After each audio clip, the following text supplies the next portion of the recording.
What gets amplified.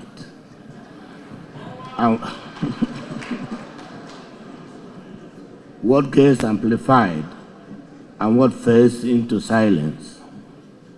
For me, this meeting offers an opportunity for a great reunion with highly esteemed editors, whom I now call my friends. Given my frequent interface with you, even before the election of this current executive, I suspect that you may one day consider making me a fellow of the guild.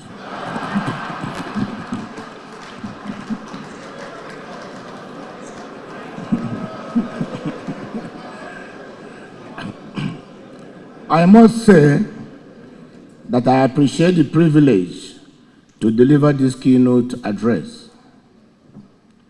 After reading your letter nominating me as the keynote speaker, I was at a loss as to why the conference should at this one time choose a theme: democratic governance and national cohesion, the role of editors, and a sub-theme: electoral integrity and trust deficit, what Nigerians expect in 2027.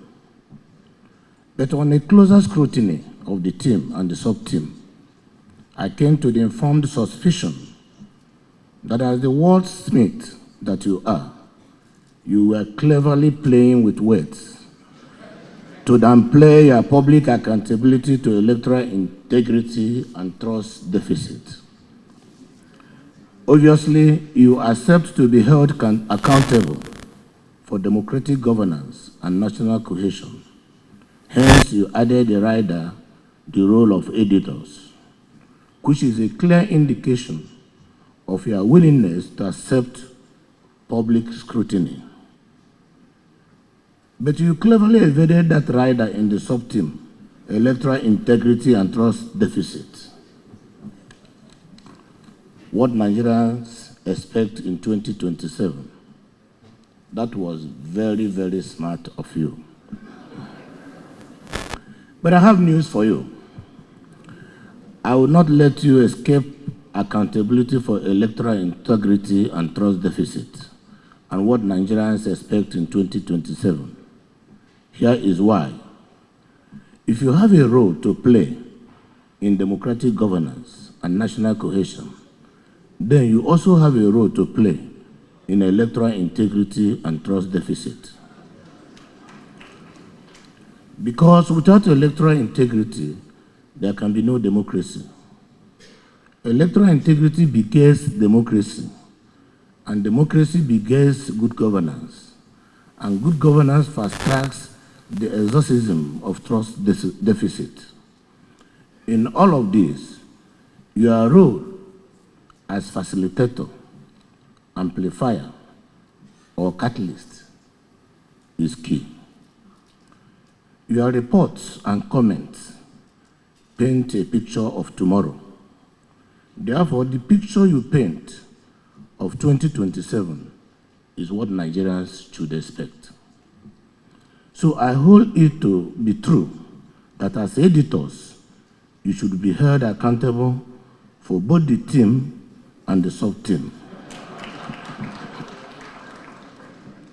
And since you asked me to speak on the team and the sub-team, I have used the privilege you conferred on me to come up with a hybrid lecture topic. So for me, my keynote topic today is 2027, editors as catalyst of democracy, national cohesion, and electoral integrity. I do not doubt that you will agree with me that in the context of this conference, there can be no better description of your role as editors. As I proceed with my speech, you will find more reasons to agree with my position. To start with, let me say that editors are very powerful influencers of society because you wield the most powerful weapon on earth, and that weapon is the pen. The weighty words of the celebrated English author Edward Bulwer-Lytton in his 1939 play Cardinal Richelieu, "The pen is mightier than the sword," says it all. It was a metonymic statement.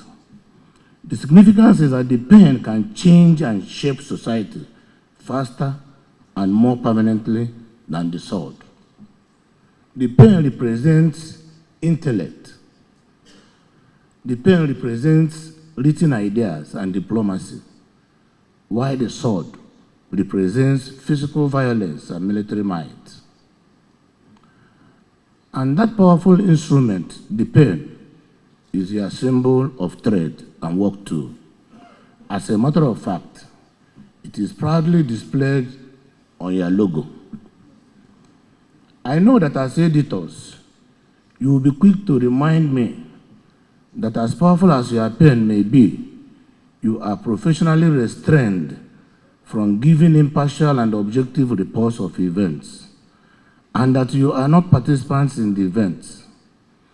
That is one side of the coin.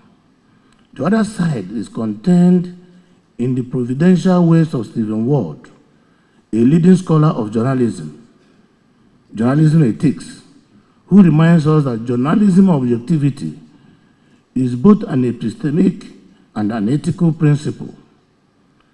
Epistemologically, it is part of the pursuit of knowledge. Ethically, it is a moral requirement. But objectivity is not simply neutrality. It is not the mechanical transcription of events, as if such transcriptions were even possible. Every editorial choice, what story leads, which voice gets prominence, which narrative dominates, is interpretative. Objectivity, properly understood, carries a solemn responsibility. It must be calibrated by overriding consideration of national cohesion and editorial integrity. When your editorial framing treats every electoral challenge as evidence of systemic fraud, rather than contextualizing it within an imperfect but improving process, you are not being objective. You are making a choice, and that choice has consequences. So as I speak today about editorial responsibility, I'm not asking you to abandon objectivity.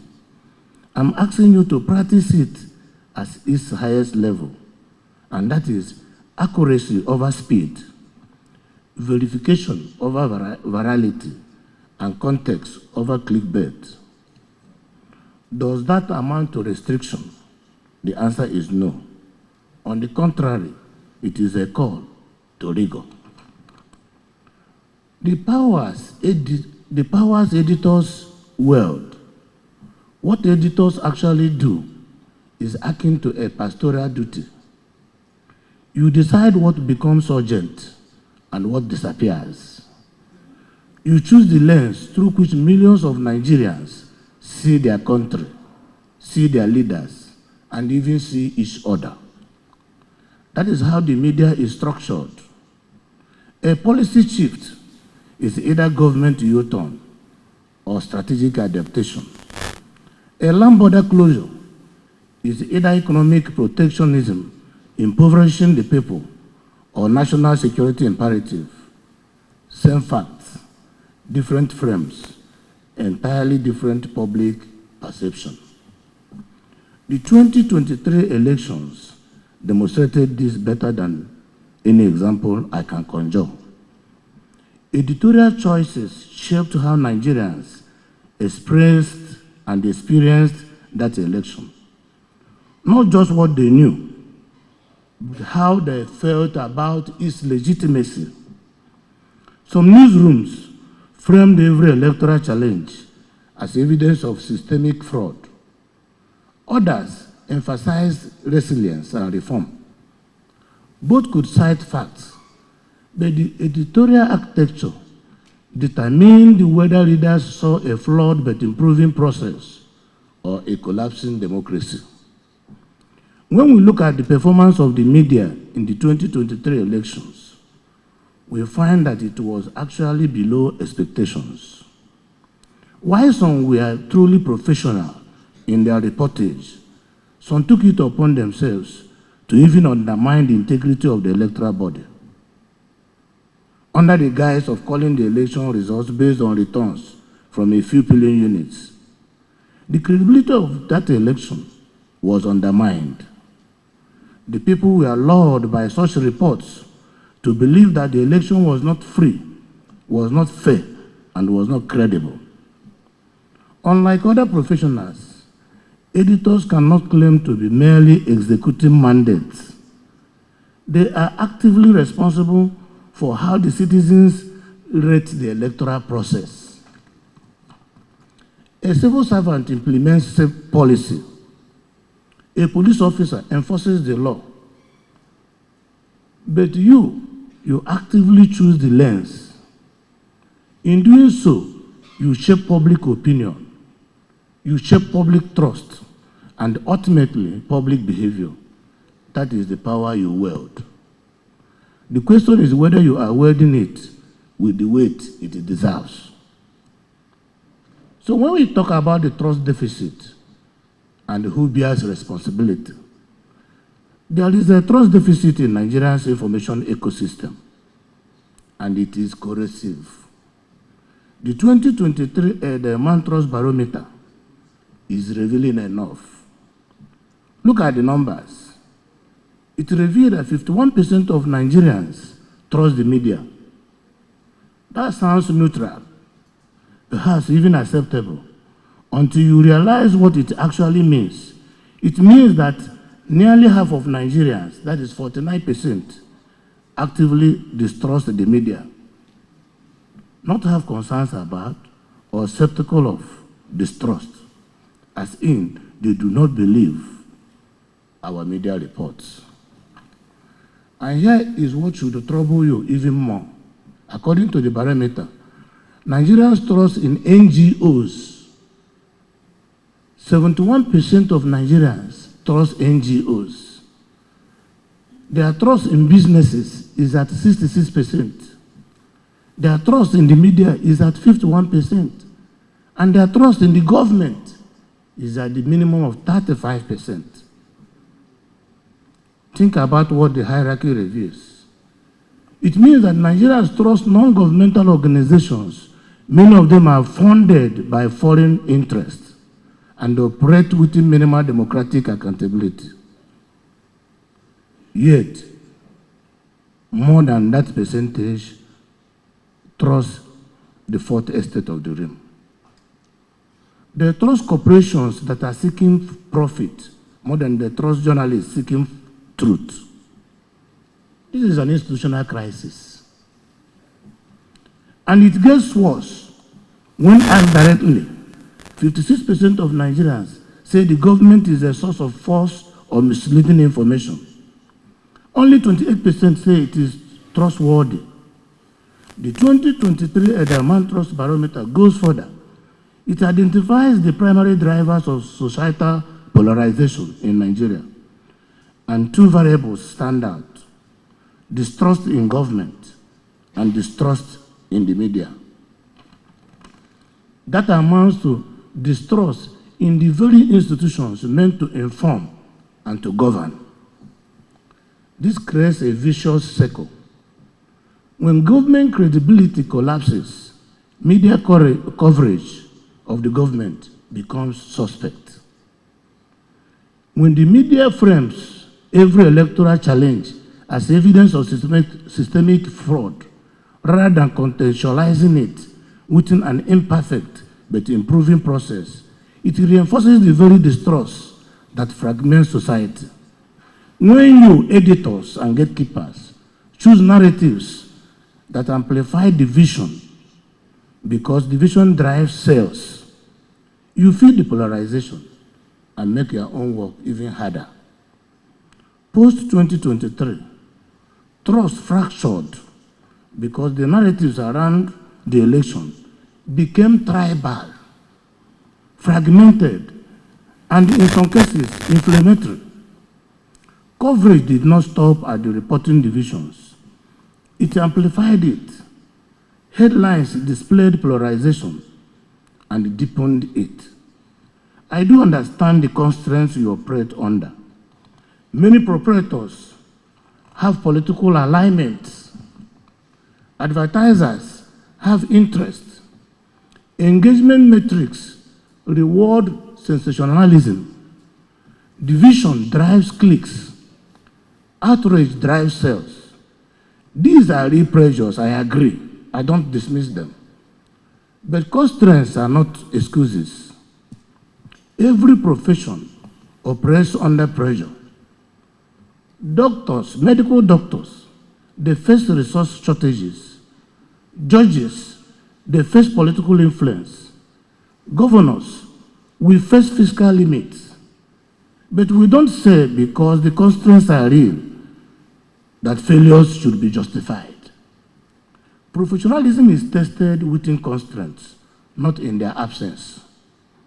So the bitter truth is that while INEC, security agencies, and political parties have been relentlessly scrutinized for their roles in electoral integrity, editors have largely escaped that examination. So you have critiqued everyone's responsibility for public trust, but you have not interrogated your own. So electoral integrity does not begin and end with ballot security or INEC transparency. It includes public confidence in the process. Public confidence lives or dies in the narratives you control. If your coverage leads citizens to believe elections are fundamentally rigged, turnouts drops, legitimacy erodes, and democracy weakens, regardless of what actually happened at the polling units. So you see the editorial choices you make contribute to the trust deficit which you report on. Now, speaking to the role of editors in shaping public opinion towards 2027, which is the main sub-theme. We are about 17 months from the next presidential election. What you do between now and then will determine not only what Nigerians know about 2027, but how they will experience it. You will have to choose whether to frame candidates as threats or alternatives. You will choose whether to emphasize differences that divide or principles that unite. You will choose whether editorial silence on certain stories suggests they don't matter, or whether relentless focus on some issues could pose existential threats in the country. These days, a leadership tussle within a political party gets reported as a sign that our democracy is failing. Why does this happen? Because when your coverage consistently treats political disagreement as an existential threat or conflict, when every policy debate becomes a battle, every electoral or party contest a crisis, every compromise a betrayal, you train citizens to see democracy as perpetually contested rather than a shared process of decision-making. Check out some of these prototype headlines. Crisis rocks Party A. Party B is dead. Poverty index. Nigeria is the worst country in the world. And etc. and etc. This type of sensational headlines, which are commonplace in our media space, fast-track the downfall of a country. We should protect our country. We should understand nationalism. We should be able to be patriotic. But I know the commercial trap. Sensationalism drives engagement. Candidate A, accused of fraud. It gets more attention than candidate X releases policy blueprint. Division sells, yes. Outrage travels faster than nuance. But editors are not mere traffickers in outrage. You have codes of practice. You have standards.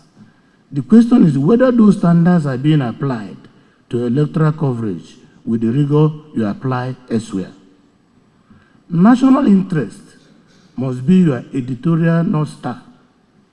And national interest in an election year means coverage that informs without inflaming, that holds power accountable without treating every contest as a catastrophe, that allows citizens to make choices without making them believe that the process is irredeemably broken. The electoral integrity begins with editorial integrity. So there is a need to understand what electoral integrity means in every sense. It cannot be only about ballots. It cannot be about security alone and logistics.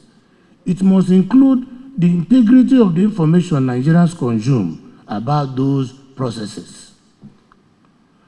If your newsroom allows misinformation, rumor, and tribalism to masquerade as journalism, electoral integrity is already compromised, even before a single vote is cast.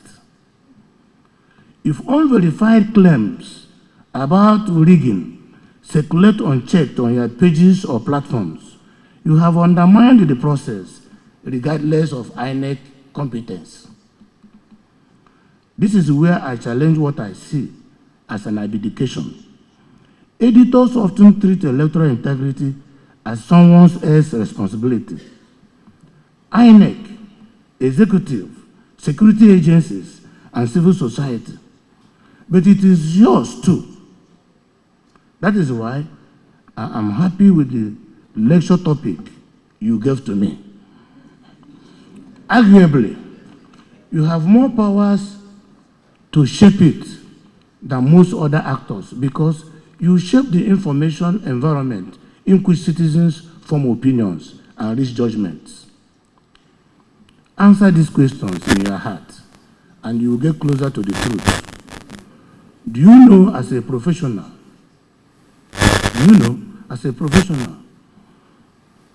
do your honest best to protect electoral integrity through the discharge of your duties based on national interest? Have commercial, political, or proprietary considerations sometimes informed your editorial choices?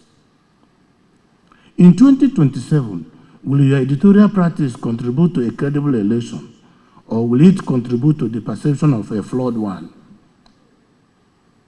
National cohesion can be facilitated if we can look at the editor's unfinished businesses.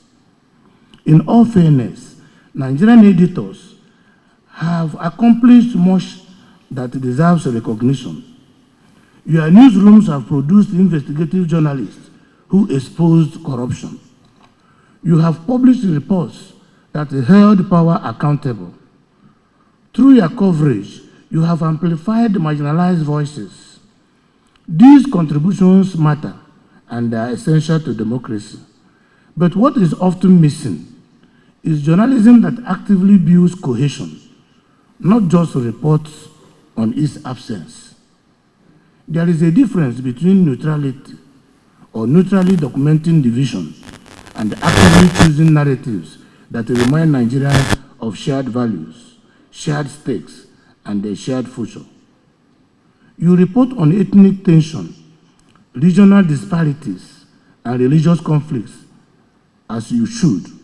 But how often do your editorial choices highlight what binds us together rather than what divides us? When you choose to run northern leaders, reject southern candidates as your banner, instead of consensus forms around the economic agenda, for instance, you have made a choice about what matters. That choice shapes whether readers and listeners see politics as a tribal contest or a democratic process. So the reality heading into 2027 is that elections are won and lost, not only on policies or candidates, but on whether voters believe that the outcome will be legitimate. That belief is shaped by whether they have been hearing fragmented tribal narratives or cohesive nation-building ones. And that is an editorial choice you make every day.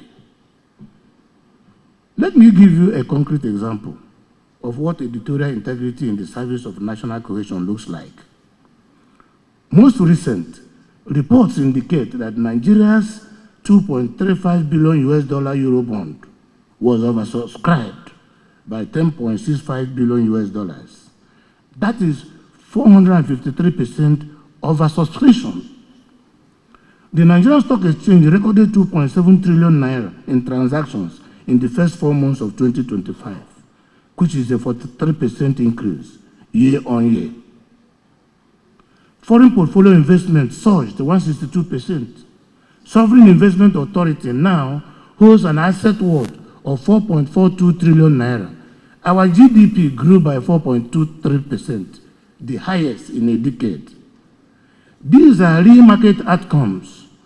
Investors do not oversubscribe bonds out of sentiments. They do so because they expect returns, and returns require stability and policy coherence.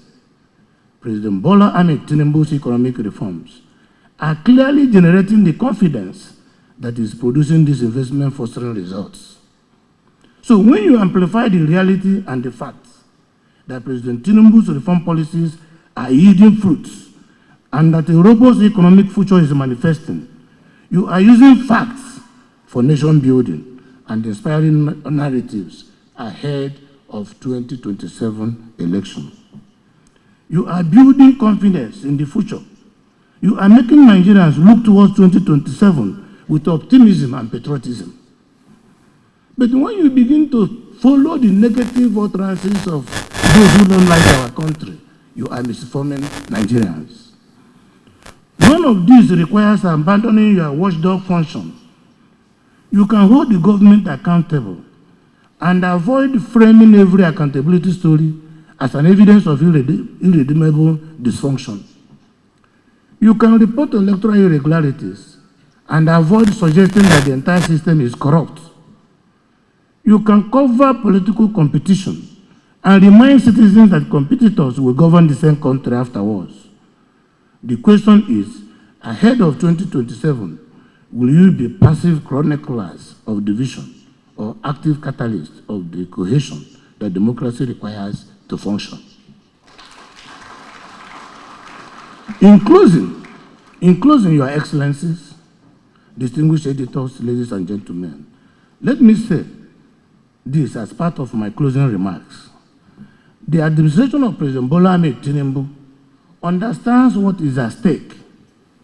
His presence at this conference is a huge statement of priority. When a sitting president dedicates time to a gathering of editors and communication professionals, it signals that the battle against disinformation and the project of national cohesion are treated as a matter of national importance. Besides, the president has backed the commitment with structure. The support and the establishment of multiple strategic communication channels, from not only the National Orientation Agency to the weekly ministerial briefings series, reflect a systematic effort to ensure that the government does not cede the information space to speculation and rumor. There are transparency mechanisms designed to ensure that policy decisions are explained, defended, and open to scrutiny. You are not spectators in 2027. You are active participants. You are catalysts and facilitators. Whether you acknowledge it or not, the narratives you shape between now and the election will determine whether Nigerians approach 2027 with hope or cynicism, with trust or suspicion, with a sense of shared stake or through a tribal lens. I'm not asking you to become a propagandist for the state. I'm rather asking you to become custodians of information integrity, which sits well with electoral integrity. Let 2027 be